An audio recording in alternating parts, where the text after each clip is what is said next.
Passive income అంటే నెల నెలా డబ్బు రావడం, కానీ రోజు అక్కడ ఉండాల్సిన అవసరం లేకుండా. రియల్ ఎస్టేట్లో ఇది ఎలా జరుగుతుంది? మీరు ఒక ఇంటిని కొనుగోలు చేస్తారు, దాన్ని అద్దెకిస్తారు, టెనెంట్ అద్దె చెల్లిస్తాడు, ఎక్స్పెన్సెస్ పోయాక మిగిలింది మీ ప్రాఫిట్. మీరు నిద్రపోతున్నప్పుడు కూడా మీ ప్రాపర్టీ మీకోసం డబ్బు సంపాదిస్తుంది. రియల్ ఎస్టేట్ ఎందుకు best passive income?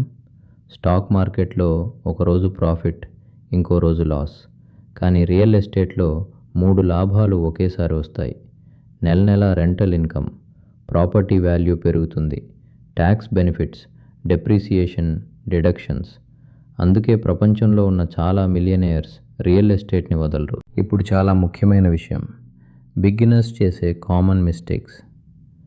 Cheap property చూసి మోసపోవడం, ఎక్స్పెన్సెస్ అండర్ ఎస్టిమేట్ చేయడం, లొకేషన్ ఇంపార్టెన్స్ ఇగ్నోర్ చేయడం, నంబర్స్ చూడకుండా ఎమోషన్స్తో డీల్ చేయడం. గుర్తుంచుకోండి, cheap deal is not good deal. Cash flow లేకపోతే అది ఇన్వెస్ట్మెంట్ కాదు, అది హెడ్ఏక్. అయితే సరైన స్ట్రాటజీ ఏంటి? Step 1, location first. Rent demand, jobs, schools. Step 2, numbers check చేయాలి. Rent minus expenses equal to cash flow. Step 3, positive cash flow ఉన్న deal మాత్రమే. Step 4, good property management.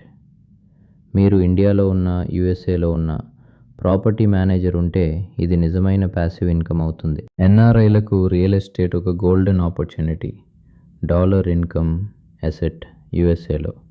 Long term wealth creation, కానీ బ్లైండ్గా deals చేయకూడదు. Data, numbers, systems ఇవే మీ best friends.